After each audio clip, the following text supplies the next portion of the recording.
नमस्कार, देवभूमि के दंगल में आप सभी का स्वागत है। मैं हूं आपके साथ गरिमा वाजपेयी। आज बात करेंगे राजनीति में झूठ, गंगा जाएगी रूठ।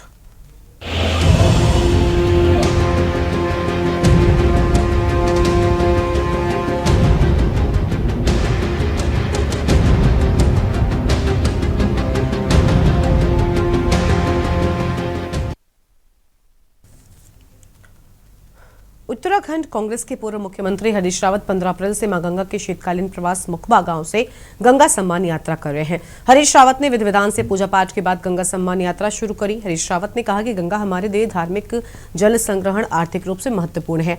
प्रदेश में इसके किनारों पर बाहरी ताकतें आकर अतिक्रमण कर रही हैं और यही कारण है कि गंगा की धारा प्रभावित हो रही है, जो भविष्य के लिए बड़ा खतरा हो सकती है। लेकिन प्रदेश सरकार इस पर चुप्पी साधे हुए है और गंगा किनारे निर्माण भी हो रहे हैं, इसमें मानकों का पालन भी नहीं किया जा रहा है। पेड़ों की अवैध कटान भी हो रही है। आज अपनी जमीन पर स्थानीय लोग चौकीदार बनकर रह गए हैं, इसलिए इसके लिए ठोस कानून बनाना आवश्यक है। हरीश रावत ने भाजपा की सरकार को पूरी तरह से फेल बताया है। 2017 और 2022 में विधानसभा चुनाव के कांग्रेस को हार का सामना करना पड़ा था और जिसका बड़ा कारण मुस्लिम यूनिवर्सिटी और जुम्मे के अवकाश को लेकर दिए गए बयान पर राजनीतिक चर्चा में रहा।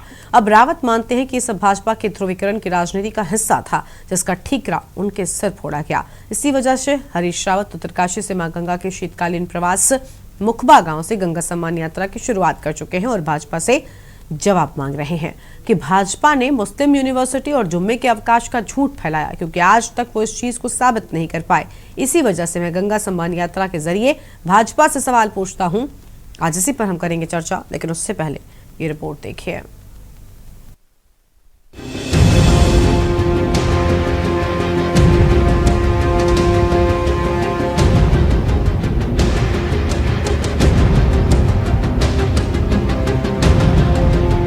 उत्तराखंड के पूर्व मुख्यमंत्री हरीश रावत ने पिछले दिनों मां गंगा के शीतकालीन गद्दी स्थल मुखबा से अपनी गंगा सम्मान यात्रा का शुभारंभ कर चुके हैं। इस अवसर पर उन्होंने कहा कि राज्य की राजनीति रूपी गंगा विचार व सोच के आधार पर नहीं हो रही है, अंत में झूठ परोसे जा रहे हैं। भाजपा ने वर्ष 2017 व 22वें चुनाव में झूठ बोलकर सरकार बनाई।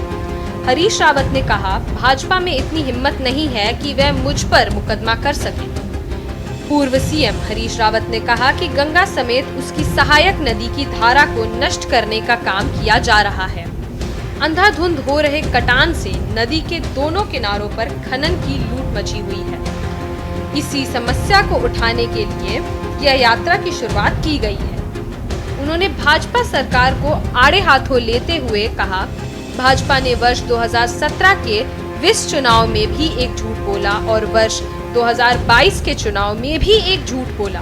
वे डंके की चोट पर कह सकते हैं कि त्रिवेंद्र व धामी दोनों सरकारें महाझूठ की गर्भ से निकली हैं, जिसमें उन्होंने मुझ पर भी आरोप लगाया कि प्रदेश में कांग्रेस सरकार आई तो यहाँ मुस्लिम यूनिवर्सिटी खोलेंगे, साथ ही जुम्मे के दिन छुट्टी घोषित करेंगे, जबकि उन्होंने किसी भी समाचार पत्र, इलेक्ट्रॉनिक व इंटरनेट मीडिया पर इस तरह का कोई बयान नहीं दिया। भाजपा में इतनी हिम्मत नहीं है कि वे इस बात को साबित कर सके, क्योंकि उन्हें पता है कि मुकदमे में जाना पड़ेगा तो झूठ का पुलिंदा खुल जाएगा। आज हम सब लोग, थोड़ा तुम नीचे जाओ, माँ गंगा के जो शीतकालीन प्रवास है मुखबा, यहाँ उनके दर्शन करने, उनको प्रणाम करने आए। हम 3 अभिष्ट लेकर के आए और 4 अभिष्ट के साथ यहाँ से लौट रहे हैं। पहला अभिष्ट हमारा है कि माँ हमको ऐसी प्रेरणा दे, शक्ति दे कि हम उत्तराखंड के अंदर जिस तरीके से गंगा के तेरे दोनों किनारों पर बेतहाशा दोहन करके वहाँ के परिवेश को नष्ट किया जा रहा है, हम उसको रोकने के लिए आवाज़ बुलंद कर सकें। जो यहाँ की राजनीति रूपी गंगा है माँ, राजनीतिक दल उसको भी गंदा कर रहे हैं। झूठी बातों, झूठे प्रचार के आधार पर सत्ता ग्रहण कर रहे हैं। आज सत्ता ग्रहण इस बात पर नहीं की जा रही है कि किसके पास अच्छी आर्थिक सोच है, किसके पास अच्छी विकास की और सामाजिक कल्याण की सोच है। आज चुनाव का अपहरण किया जा रहा है। कभी ये झूठ बोल करके कि शुक्रवार की छुट्टी कर दी कांग्रेस की सरकार ने ताकि लोग नमाज अदा कर सकें, और कभी इस आधार पर झूठ बोल करके सत्ता का हरण कर दिया जा रहा है कि कांग्रेस ने कहा है कि हम सत्ता में आएंगे तो मुस्लिम यूनिवर्सिटी बनाएंगे। काम ही है हिंदू मुसलमान करना, उसका बहुत ही जिसे कहते हैं फेवरेट एजेंडा है। इसलिए इस झूठ से ऊपर उठ के अगर धामी जी ये बताए कि उनकी पार्टी में क्या हो रहा है, भाई आप देखिए त्रिवेंद्र सिंह रावत जी और वो खुद मौजूद थे ओम बिरला के कार्यक्रम में, और उसमें से त्रिवेंद्र सिंह रावत जी पूर्व मुख्यमंत्री हैं, उनकी फोटो काट देते हैं, मगर करना क्या है, हिंदू मुसलमान करना है। पंडा पुरोहित इनके खिलाफ खड़े हो जाते हैं, मगर इनको हिंदू मुसलमान करना है, क्योंकि ये एजेंडे पे ये सोचते हैं कि हमेशा काम कर जाएगा। अब जनता त्रस्त हो चुकी है महंगाई से, बेरोजगारी से और भ्रष्टाचारी सरकार से। जिस सरकार के मंत्रियों के ऊपर आय से अधिक संपत्ति के मामले दर्ज हो, वो हिंदू मुसलमान कर रहे हैं। ये नहीं बता रहे कि उनकी पार्टी में सब ठीक नहीं चल रहा, उनके भ्रष्टाचारी क्या कर रहे हैं। उनका एक दर्जाधारी मंत्री जो है वो धमकी दे रहा लोगों को कि गोली मार दी 180 लोगों के पैर में, अगर वो आपराधिक है और वो छोड़ के नहीं जा रहे यहाँ से, तो जमीनों को कब्जा करने वाला यही सब बोल सकता है। और यही सच्चाई है, हिंदू मुसलमान करा जा रहा है असली मुद्दों को दबाने के लिए, छुपाने के लिए, और अपने अंदर की जो अंतर कला है उससे हटाने के लिए ध्यान। आपको बता दें, कांग्रेस के दिग्गज नेता पूर्व मुख्यमंत्री हरीश रावत 14 अप्रैल को उत्तरकाशी पहुंचे और इसके बाद 15 अप्रैल को मुखवा गांव में मां गंगा की विशेष पूजा अर्चना करने के साथ ही हरीश रावत ने गंगा सम्मान यात्रा की शुरुआत की। हरीश रावत ने इस दौरान हर्षिल, भटवाड़ी, मनेरी जनपद मुख्यालय में गंगा किनारे पैदल यात्रा की। साथ ही स्थानीय लोगों से वार्ता कर जन मुद्दों पर भी चर्चा की। वहीं 16 अप्रैल को डुंडा चिन्याली सौड़ सहित टिहरी जनपद के कड़ी सौड़, डोबरा चांटी व ग्रामीणों से मुलाकात कर भेमुंटा गांव तक गंगा सम्मान यात्रा की। अगले दिन 17 अप्रैल को मलेथा और 18 अप्रैल को श्रीनगर सहित अलकनंदा नदी के तटों पर भागीरथी अलकनंदा संगम पर देवप्रयाग में यात्रा को समाप्त कर जनसंवाद भी करेंगे। हरीश रावत जी गंगा सम्मान नहीं बल्कि गंगा के प्रति जो उन्होंने अपमान किया था उसका प्रायश्चित यात्रा निकाल रहे हैं। उनके कार्यकाल में हरि की पैड़ी को गंगा नदी न कह करके नहर कहा गया था, बाकायदा एफिडेविट है जो उन्होंने केंद्र सरकार को भेजा। तो वो गंगा सम्मान नहीं बल्कि प्रायश्चित यात्रा निकालें, जिससे लगेगा कि मैंने वो पाप किया था अपने कार्यकाल में कि गंगा को नहर कहा था। तो ये सम्मान नहीं है, लेकिन प्रायश्चित यात्रा है उनकी। दूसरा वो कह रहे हैं कि मैंने जुम्मे की आज काय को डर लग रही है। शैलेश बगोली उनके सचिव थे और उनके हस्ताक्षर से वो पत्र आज भी है, सार्वजनिक है। वो अपनी सरकार में क्या बेलगाम थी उनकी जो शैलेश बगोली ने बिना उनकी सहमति ये पत्र निकाल दिया था। ये उत्तराखंड क्रांति दल का अपना कहना बिल्कुल साफ है। अगर हरीश रावत अभी पवित्र गंगा के जो उनके जो दोनों तट हैं वो गंदगी भरे हैं और उसके लिए अगर यात्रा निकाल रहे हैं तो बहुत लेट हो चुके हैं।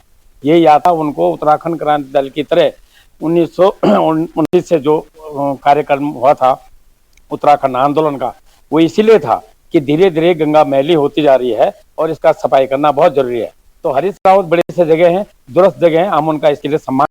लेकिन अब रही बात दूसरी तरफ, जो ये कह रहे हैं कि बीजेपी मेरे पे आरोप लगा रही है कि मैंने जुम्मे की छुट्टे तथा जो उन्होंने ये कहा कि मुस्लिम यूनिवर्सिटी बनाने के लिए, इसके लिए हमारा कुछ कहना ये नहीं है। वो उनके व्यक्तिगत विचार हो सकते हैं, लेकिन हाँ इतना कह सकते हैं कि बीजेपी हमेशा अपनी बात को रखते हुए दूसरों पर आरोप लगाकर अपना वोट बैंक को बनाने की कोशिश करती है। हरीश रावत का आरोप है कि प्रदेश सरकार ने पिछले 2 चुनाव फरेब और झूठ के बल पर जीता है।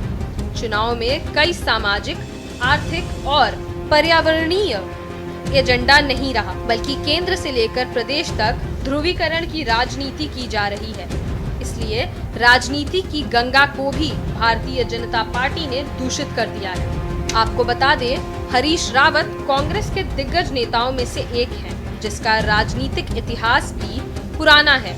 साथ ही रावत का ये कोई पहला आरोप नहीं, इससे पहले भी रावत भाजपा को घेरने पर चर्चाओं में रहे हैं। वहीं भाजपा अब रावत की इस यात्रा को झूठ का पुलिंदा साबित करने में जुट चुकी है। भाजपा को भी डर बस इसी बात का है कि कहीं रावत राजनीति में कोई नया बखेड़ा खड़ा न कर दे। यही वजह है हरीश रावत को भाजपा को घेरने के लिए मां गंगा का सहारा लेना पड़ रहा है। Uttarakhand desk report.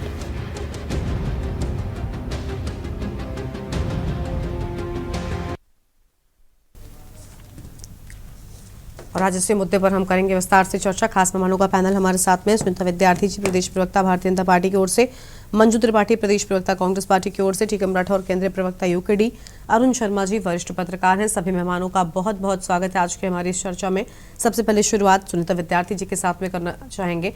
सुनीता जी, हरीश रावत ने बड़े आरोप लगाए हैं ध्रुवीकरण की राजनीति के, और खासतौर पर उनका कहना है कि ठीकरा उनके सिर फोड़ा गया था कुछ बयानों को लेकर, जबकि भाजपा ऐसा साबित नहीं कर पाई। अब वो अपनी इस यात्रा के जरिए सवाल कई सारे उठा रहे हैं भाजपा से, लेकिन क्या कहना चाहेगी बीजेपी?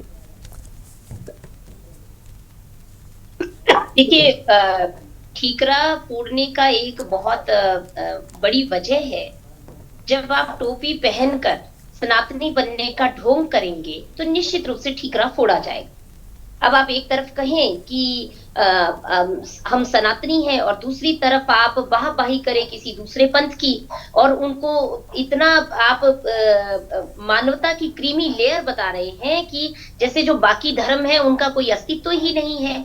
तो ये हरीश रावत जी की देखिए लगातार जो है, एक तो जो उनकी अभी जिस उम्र के पड़ाव पे हरीश रावत जी हैं, ये उम्र का तकाजा भी कह सकते हैं, लेकिन उम्र का तकाजा जो है इन चीजों में बहुत ज्यादा मैच्योरिटी लाता है।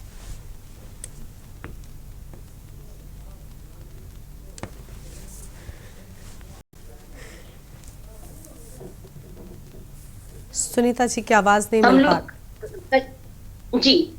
हम लोग कई बार ये कहते हैं कि एक उम्र के पड़ाव पे आके जो है चीजें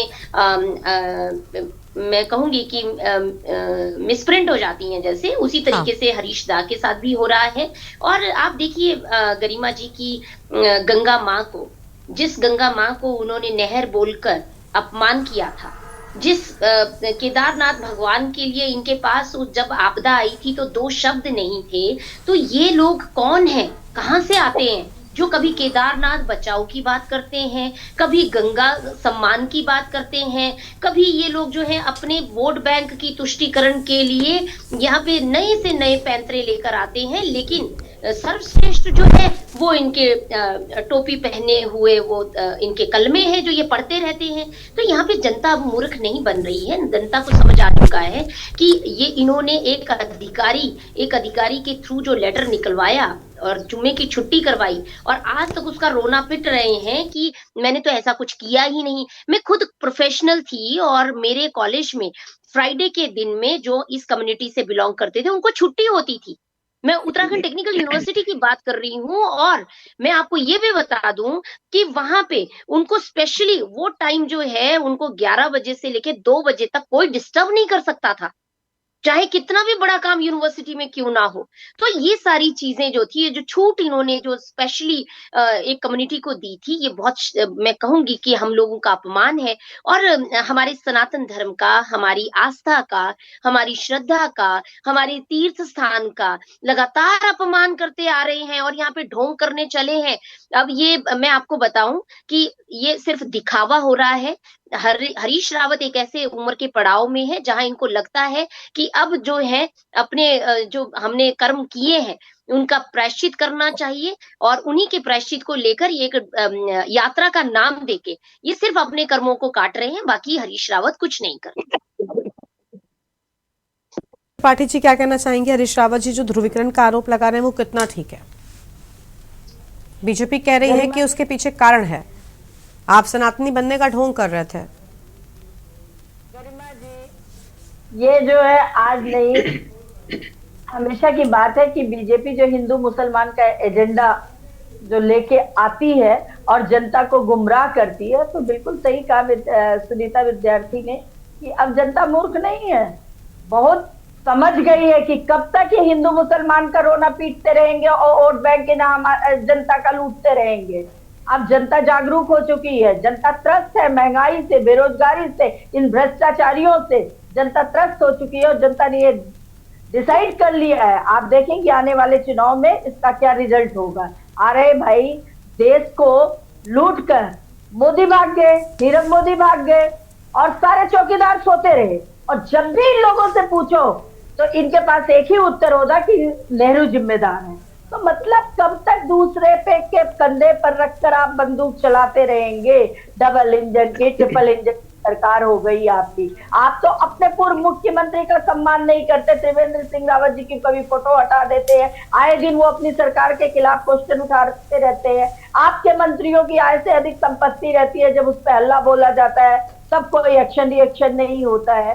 तो कब तक जनता को आप गुमराह कर देंगे, कब तक 5 किलो राशन में समेट के रखेंगे। इस देश की जनता का वोट अगर कोई खराब कर रहा है तो बीजेपी खराब कर रही है। आए दिन आप देख लीजिए किस तरह से हर क्षेत्र में मनमानी हो रही है।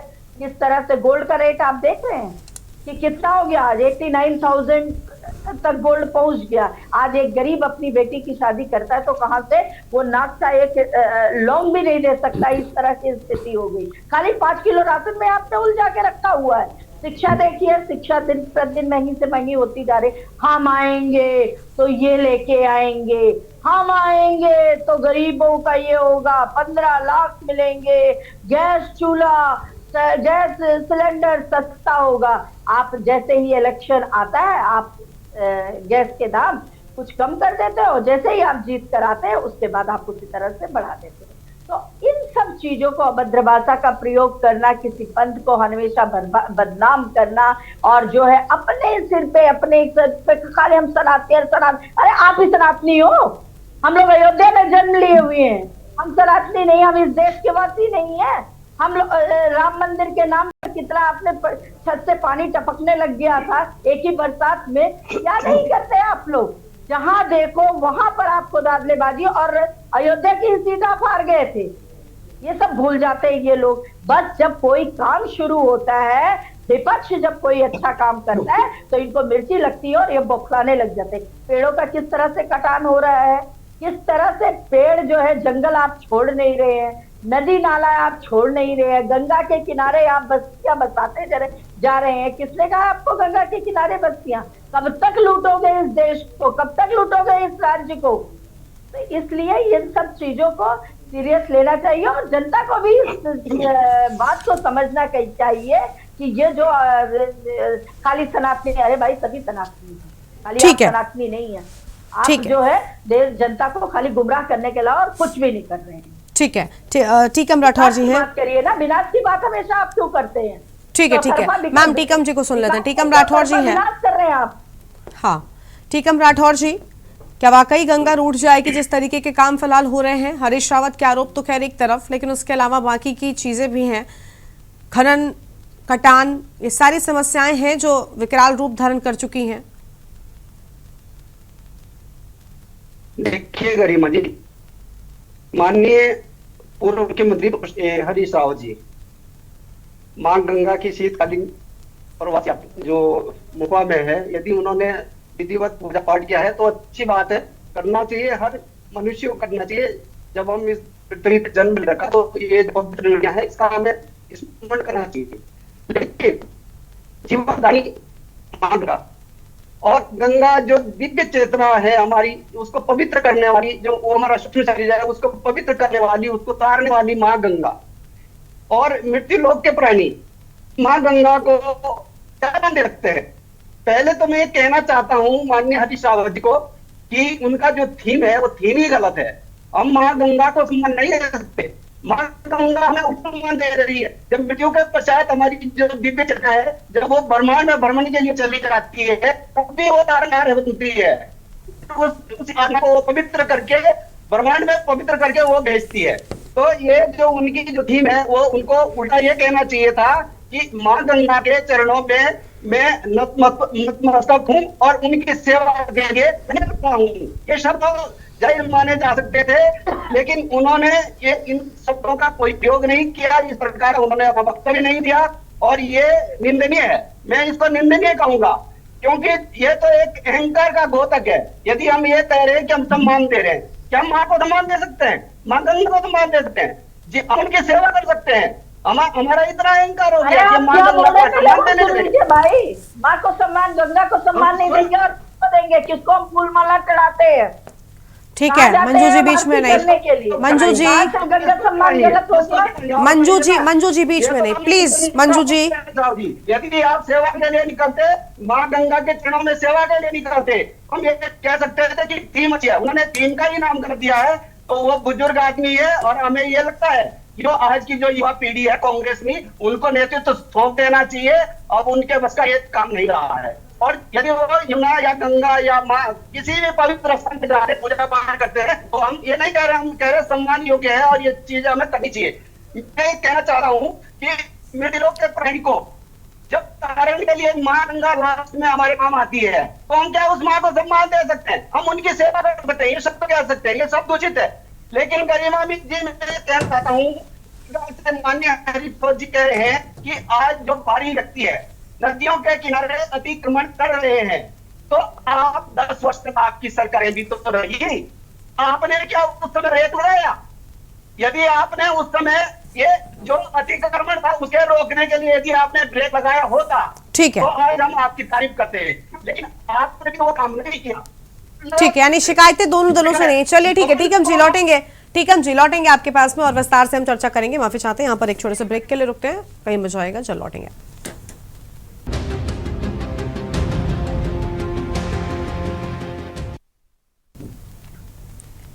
ब्रेक के बाद देवभूमि के दंगल में आप सभी का स्वागत है। चर्चा कर रहे हैं हरीश रावत के एक तरफ बयान को लेकर, यात्रा को लेकर, दूसरी ओर गंगा को लेकर भी लगातार मुद्दा उठ रहा है। खास मेहमान हमारे साथ में लगातार बने हुए अरुण शर्मा जी का रुख कर लेते हैं। बहुत स्वागत सर आपका। अरुण जी, देखिए हरीश रावत ने जो यात्रा शुरू की है, क्या लग रहा है इसका कांग्रेस को फायदा होगा? उन्होंने कहा कि मेरे ऊपर ठीकरा फोड़ा गया था और भाजपा के ध्रुवीकरण की राजनीति के आरोप उन्होंने लगाए हैं।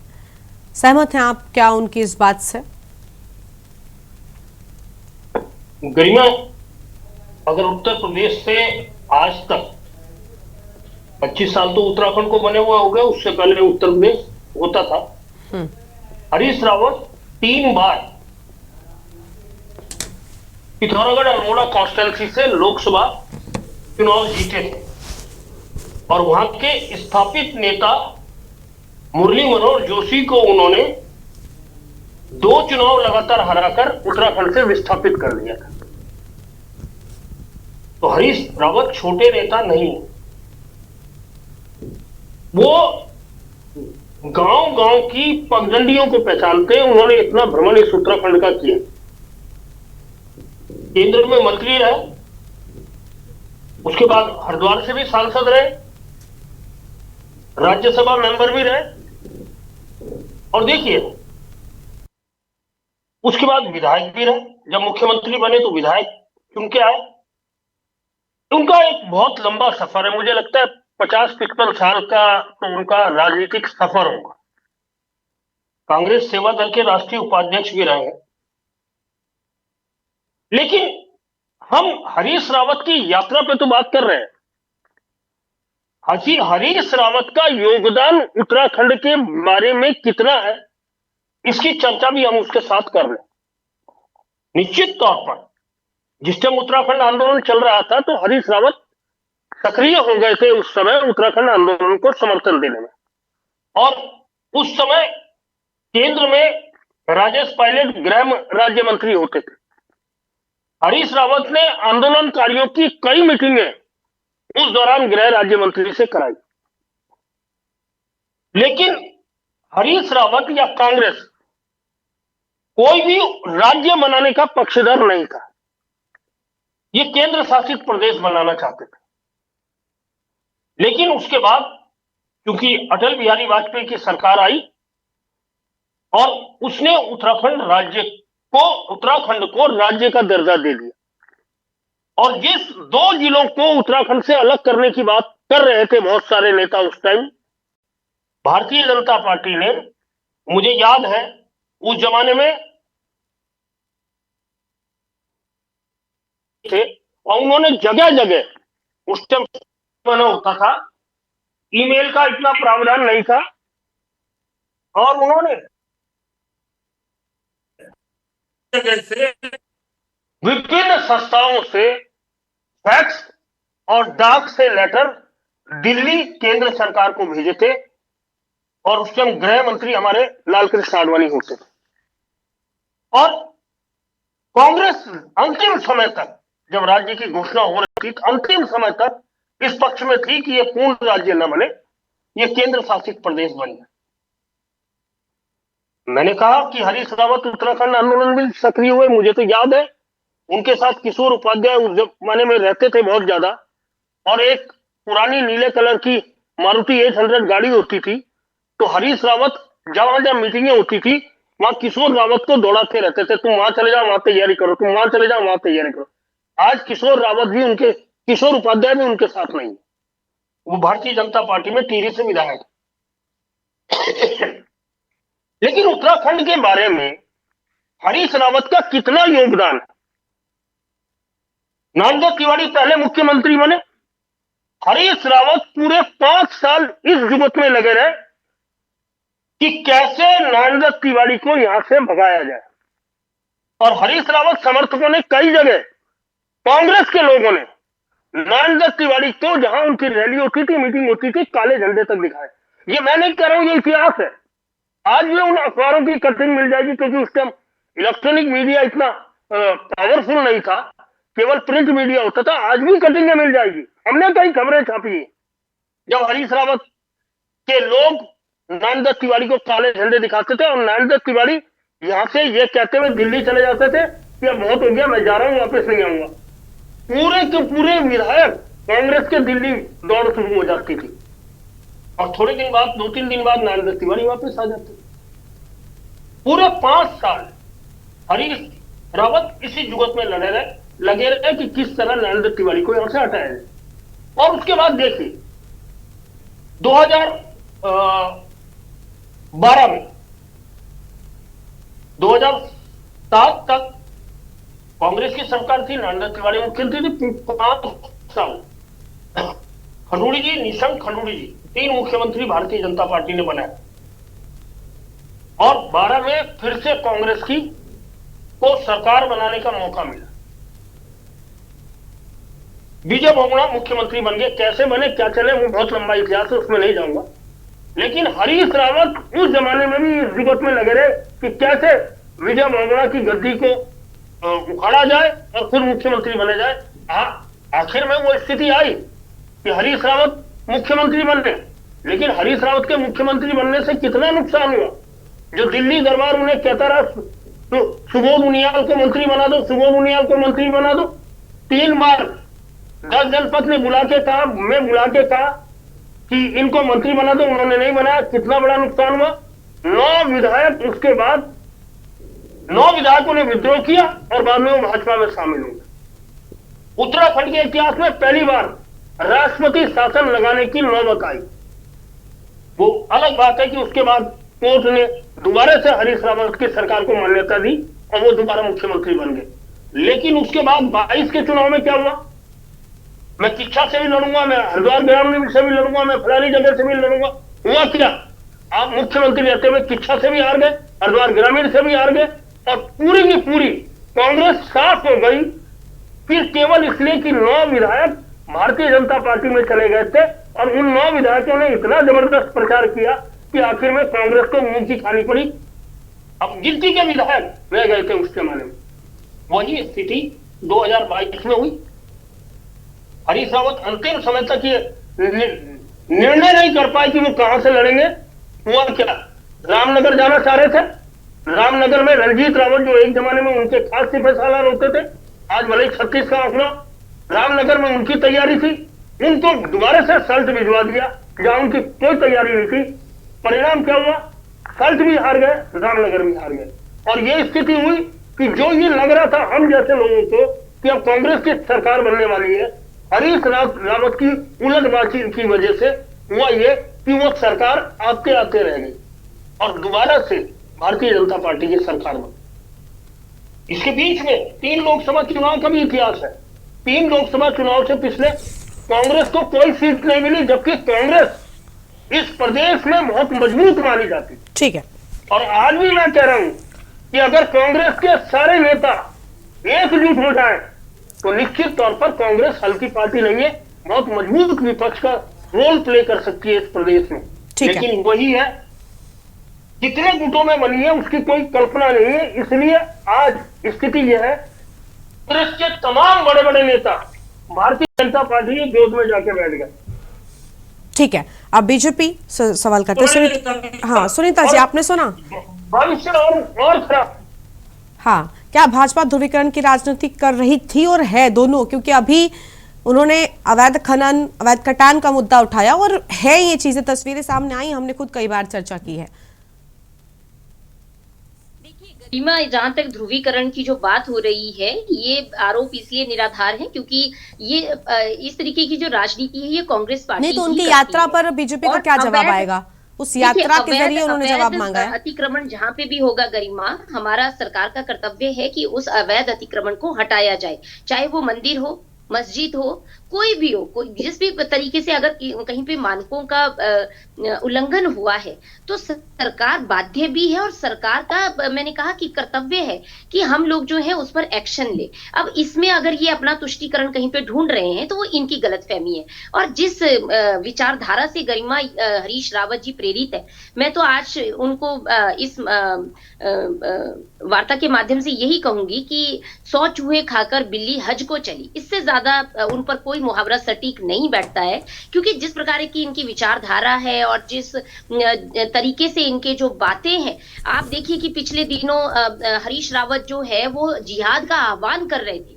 मतलब आप सोचिए कि जिस जिहाद से पूरी दुनिया त्रस्त है, पूरी दुनिया में इसका विरोध हो रहा है, उस जिहाद शब्द का हरीश रावत और उनके सहयोगी जो है वो कह रहे हैं कि ये पॉजिटिव क्रांति है, ये तो पॉजिटिव सोच है। मतलब आप देखिए कि किस गर्त में ये गिर गए हैं। ना तो ये लैंड जिहाद पर बोलते हैं, ना ये थूक जिहाद पर बोलते हैं, ना ये यहाँ पे देखिए अवैध मस्जिद जिहाद जो अब चल पड़ा है ना उस पर बोलते हैं। हर प्रकार से ये भाजपा के विरोध में उन चीजों का भी विरोध कर देते हैं जिसका मुझे लगता है कि इनको नहीं करना चाहिए। क्योंकि भाई हर किसी के लिए धर्म सबसे बड़ी बात, धर्म सबसे बड़ा इंसान के लिए होना चाहिए, मानवता के लिए होना चाहिए। और उसमें भी आप इस तरीके की जो बड़ी गलतियां कर रहे हैं तो जनता कैसे माफ करेगी? ये तो वही बात हो गई कि मन चंगा तो कटौती में गंगा। अब जब मन ही नहीं चंगा तो बगुला भक्त नंगा। और हरीश रावत की छद्म आस्था से तीनों लोग जो हैं वो अच्छी तरह से भली भांति जानते हैं कि हरीश रावत किस प्रकार की छद्म जो राजनीति करने में माहिर है। यहाँ पे अरुण शर्मा जी उनके बारे में बहुत अच्छी अच्छी बातें कह रहे थे और बाद में फिर उन्होंने निष्कर्ष में बताया भी कि किस तरीके से इन्होंने उठाया भी और गिराया भी इन्होंने।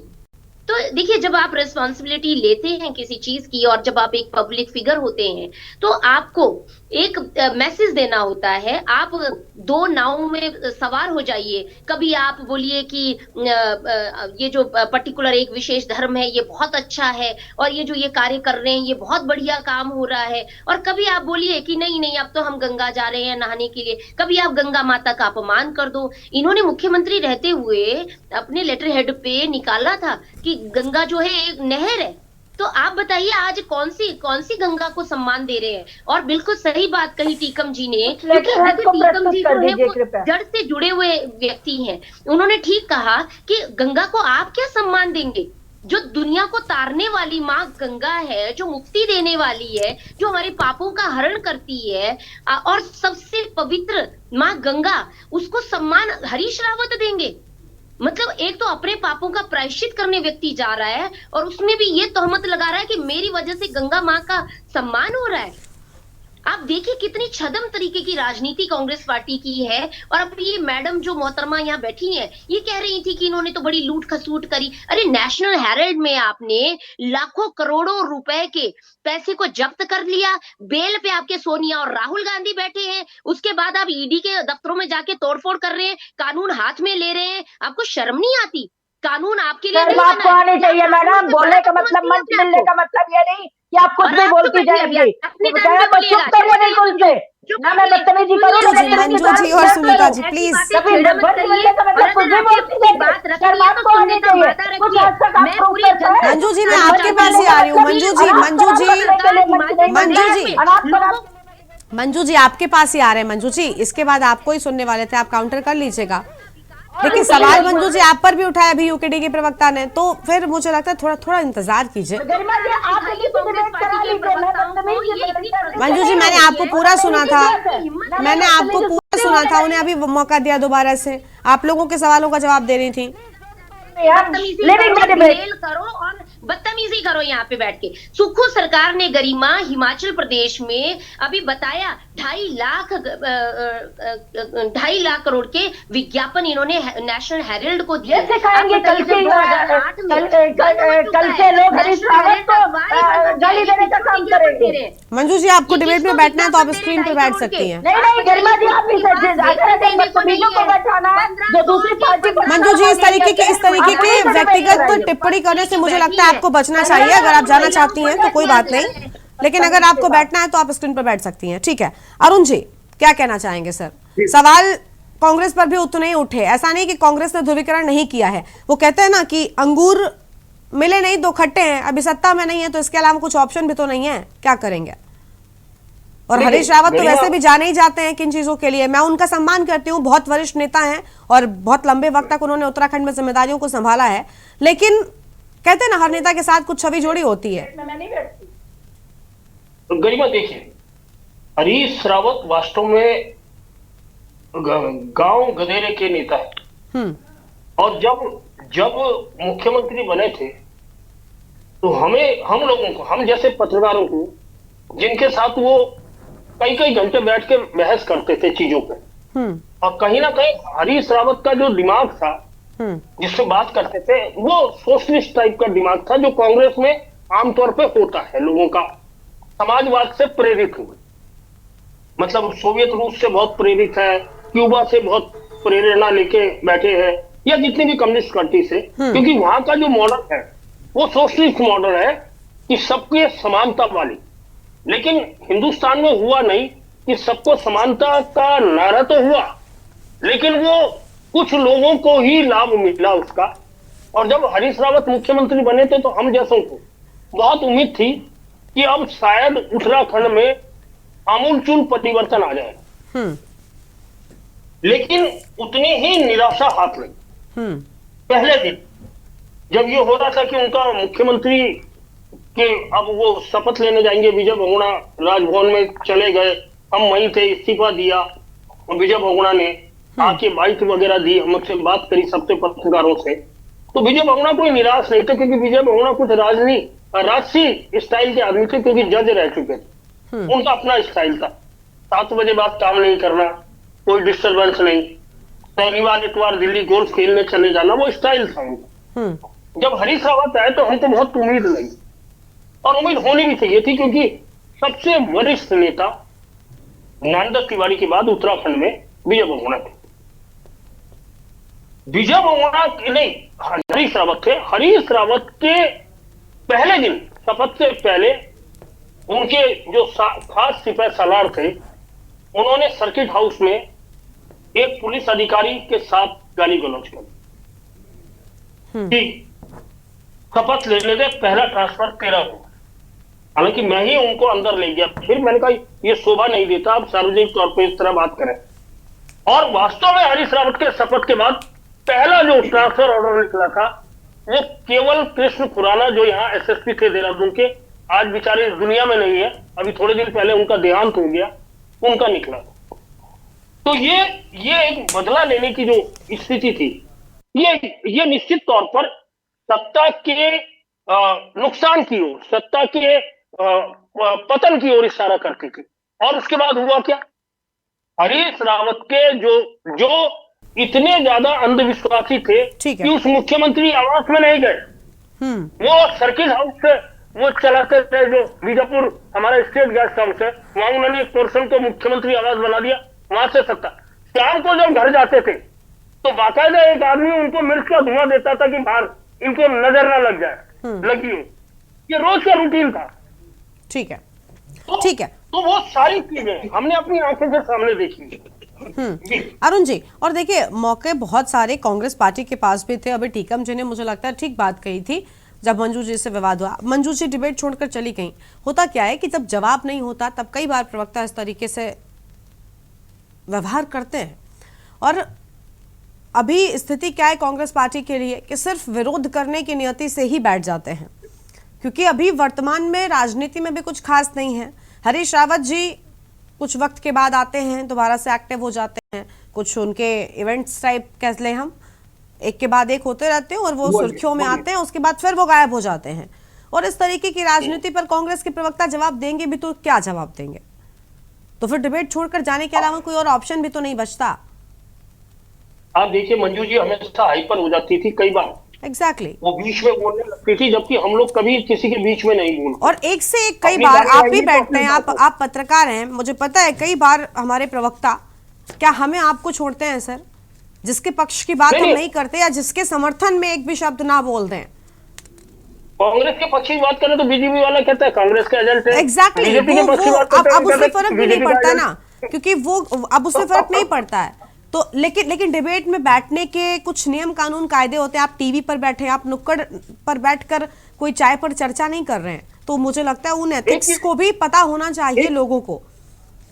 एक चीज और गरिमा, हाँ, जो पुराने प्रवक्ता है, हाँ, उनकी सेहत पर कोई फर्क नहीं पड़ता, इस आलोचना से समालोचना से कोई फर्क नहीं। ये जो नए नए आते हैं, हाँ, उनको बहुत फर्क पड़ता है, ये उखड़ जाते हैं आते से। बिल्कुल। और सबसे बड़ी बात, यहाँ कोई व्यक्तिगत द्वेष के साथ नहीं बैठा है, विचारधारा है जिस पर आप राजनीति कर रहे हैं और उसको लेकर आपको काम करना चाहिए। चलिए खैर, टीकम जी कुछ कह रहे थे। टीकम जी क्या कहना चाहेंगे आप सर? देखिए गरिमा जी, इस प्रकार सामान्य काफी कर्म कर दिया, मेरी उस समय बात अधूरी गई। तो मैं कहना चाहता हूँ कि 10 वर्ष तो आपकी भी सरकारें रही इस राज्य में, आपने उस समय कितना उस समय भी तो अतिक्रमण हुआ। ये प्रश्न इस वजह से उठते हैं। और अब ये कहने की गंगा की धारा प्रवाहित होती है, तो भाई आपने क्यों नहीं बचाई हो प्रवाहित होने से उस समय? ये प्रश्न क्यों नहीं उठेंगे? दोनों पार्टियों ने मन को बिल्कुल जो तोड़ इन्होंने अवमानना की है, दोनों पार्टियों के लिए मैं कह रहा हूं, किसी ने कुछ नहीं छोड़ा, पूरा ये तो चिरा है कि जिसकी कोई हद नहीं है। आज ये हरीश रावत जी बुजुर्ग नेता है और अब उनको ये नोट हमारा ये कहना है कि ये कहना चाहते हैं, और ये जो नौटंकी है इन्होंने ये साबित किया है। हम ऐसे नहीं करे हैं जब हमने को कि मैं पार्टी अलग बना दूंगा, तो ये जो की भूख है आज ये बुढ़ापे तक उनके बरकरार है। तो हम ये कहना चाहते हैं, यदि राज्य को आगे बढ़ाने की दिशा में आप लोगों को, बुजुर्ग नेताओं को यदि काम करने थे, आपको केंद्र में भी मंत्री रहे, आपने उत्तराखंड के प्रति क्यों नहीं सोचा? आज आप कहते हैं कि जो स्थानीय लोग हैं उनको वहां पे चौकीदार बनाया जा रहा है, तो ये चौकीदार तो आपके सरकार ने भी बनवाया। आपने कितने रोके, आपने कितना उनको स्वास्थ्य की सुविधाएं दी, आपने कितने उनको रोजगार दिए, आपने कितनी उनको अच्छी शिक्षा दी, तो वो चौकीदार ना बनते। 10 वर्ष तो आपने भी सरकार की है। तो हमारा ये कहना है कि जो इस प्रकार की जो नौटंकी है ये बिल्कुल शोभायमान नहीं है। आप बुजुर्ग नेता है, आपने जो अपने कार्यकाल में जो संघ बिठाया है उसको आप नाबूद ना करें, और जो नव युवा पीढ़ी है उनको ये कमान दे और वो आगे अपनी पार्टी को संभालेंगे। और रही गरिमा जी ध्रुवीकरण की बात, वोटों के ध्रुवीकरण की बात, तो ऐसी कोई दोनों पार्टियां नहीं है जिन्होंने ध्रुवीकरण नहीं किया। ध्रुवीकरण हर पार्टियां करती है, यदि यूकेडी भी आएगी तो यूकेडी भी ध्रुवीकरण करेगी। हम ये कहना चाहते हैं आपको, ये सब लोग करते हैं, लेकिन यदि ध्रुवीकरण के साथ मानवता को मारने की बात आती है तो वो ध्रुवीकरण ठीक नहीं है। यदि आप सर्वसहाय और सर्वहिताय आप नीति लाते हैं तो जरूर ध्रुवीकरण करिए, जिससे उन्माद ना फैले। आपको प्यार बढ़ाना है, ध्रुवीकरण एक वोट को कितने वोट शेयर को बढ़ाने का ये सत्य होता है। यदि आप उसके मांगों के अनुरूप कर सकते हैं, उसकी ऐसी मंथन कर सकते हैं, उसमें ऐसी कुटीर नीति और दंड नीति कर सकते हैं, तो वो आप कर सकते हैं। लेकिन यदि हमारा जो सामाजिक ताना बाना है, जो हमारा आपसी प्यार समझ है, यदि वो समाजों में टूटता है तो ऐसा ध्रुवीकरण ना देश को चाहिए ना प्रदेश को चाहिए, ये हम कहना चाहते हैं। ठीक है सुनीता जी, ध्रुवीकरण कीजिए, लेकिन ऐसा ध्रुवीकरण नहीं चाहिए देश प्रदेश को। देखिए, टीकम जी को गरिमा जी समझना पड़ेगा। टीकम जी जो बात कर रहे हैं वो मैं इसलिए इसको ज्यादा तूल नहीं दूंगी इस बात को, क्योंकि टीकम जी दोनों तरफ से जो है वो यहाँ पे आरोप लगा रहे हैं। आपको ये क्लियर कट रहना पड़ेगा कि आप कहना क्या चाह रहे हैं। देखिए, ध्रुवीकरण की राजनीति अगर भाजपा कर रही होती तो हम लोगों को आज उन्हीं की कम्युनिटी द्वारा बहुत सारे हम लोगों को लेकिन आपने पूरी डिबेट में जवाब तो हरीश रावत द्वारा पूछे गए सवाल पर भी नहीं दिया। हरीश रावत का कहना है कि आप सफाई दीजिए, आप अब तक साबित नहीं कर पाए, इस मुद्दे को लेकर आप उठाते रहे। देखिए, टीकम जी के पास अगर किसी पॉलिसी को लेकर ठीक है टीकम जी सुनिए, आप थोड़ा सा एक एक करके बोलेंगे तो फिर चीजें ठीक रहेंगी ना। स्क्रिप्ट थोड़ी है कि स्क्रिप्ट पढ़ी है वो हमको पढ़ानी है और आ जाना है। देखिए, आपको समझना पड़ेगा, अगर आपके पास टीकम जी को सुझाव सरकार के लिए है तो आप दीजिए, लेकिन खाली आरोप लगा के अगर आप पल्ला झाड़ने की कोशिश कर रहे हैं तो ये बिल्कुल भी ठीक नहीं है। आपके पास शिक्षा सुन लीजिए, इतना टीकम राठौर जी प्लीज सर, टीकम जी ऐसे फिर एक साथ नहीं ना प्लीज, आप वरिष्ठ हैं, आप इस बात को समझिए प्लीज सर। हाँ टीकम जी, अगर मैं आपका बड़ा सम्मान करती हूँ और हम राज्य आंदोलनकारियों का स्पेशली एक सॉफ्ट कॉर्नर है, और सॉफ्ट कॉर्नर भी क्यों ना हो, बड़ा दिल है। लेकिन आपको भी ये समझना पड़ेगा कि अगर आपको किसी नीति के लिए अगर आपको लगता है कि ये संशोधन होना अनिवार्य है, ये हमारी ज्योग्राफिकल जो हमारा इकोसिस्टम है उसके अंदर फिट नहीं बैठ रहा है, तो आप उस पॉलिसी को चेंज करने के लिए अपने सुझाव दीजिए। लेकिन आप सिर्फ ये बोलेंगे कि इस सब्जी में नमक ज्यादा है, नमक कम है, नमक ज्यादा है, तो ऐसे तो नहीं चलेगा। सब्जी भी आपको खानी है और नुक्स भी आपको निकालने हैं। आप ये बताइए हमको कि कौन सी पॉलिसी में क्या संशोधन करें, किस तरीके से आपको आगे जाना चाहिए। ठीक है आती हूँ टीकम जी, आती हूँ, कंप्लीट करने दीजिए। बड़े बड़े मार्गदर्शक हैं, लेकिन आप सही उपयोग नहीं अपना करवाने देते। आप सुझाव रखिए, शिक्षा में ये होना चाहिए, हेल्थ में ये होना चाहिए। आप कंपेयर कर लीजिए कि 2014 से पहले और 2017 से पहले प्रदेश का और देश का क्या हाल था। आज आप चेंज देख रहे हैं। अब आप इतनी जो डेवलपमेंट्स देख रहे हैं, चाहे इंफ्रा है, चाहे हेल्थ है, चाहे स्कूल है। देखिए, स्कूलों के लिए भी हमने प्रत्येक बैठक में हम ये निर्णय लेते हैं किस प्रकार से हम लोग ज्यादा से ज्यादा जो क्वालिटी है वो अपने स्कूलों में दे।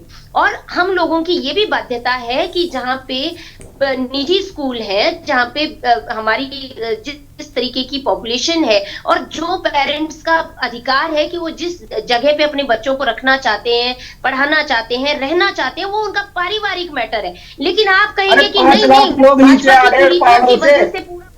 अरे हिमाचल से आप इतना कंपेयर करते हैं टीकम जी, हिमाचल में आप जो है वहां चले जाइए, मणिकर्ण से 100 किलोमीटर आगे भी, वहां पे भी आप लोगों के फार्म हाउस देखेंगे, वहां की तरक्की देखेंगे। वहां ये नहीं होता कि एक ही जिले में जाके सिमट जाओ, वहां पे हर प्रकार की सुविधा हर जगह है। लेकिन आप लोग सिर्फ ये ठीकरा फोड़ेंगे कि नहीं हमको तो बस लेकिन ठीक है, अगर वो ठीकरा फोड़ने की बात कह रहे हैं तो वो सवाल भी तो पूछ रहे हैं सुनीता जी कि बताइए ये जो बयान आप कोट करते रहते हैं कब के आप साबित नहीं कर पाए, तो उसके जवाब में आपको पूरी डिबेट में बोलना चाहिए था ना। हमने ये नहीं कहा कि भारतीय जनता पार्टी का सही किया, हमने कहा विकास किया है, हमने कहा कि विकास किया है। टीकम जी आपकी आवाज नहीं आ रही सर, माफी चाहते हैं, आप बोल रहे हैं लेकिन आपकी आवाज नहीं आ रही, प्लीज सर माफी, टेक्निकल चीज कुछ है। अरुण जी आप बोलिए। अरुण जी सर, जवाब टेक्निकली बीजेपी ने भी नहीं दिया है।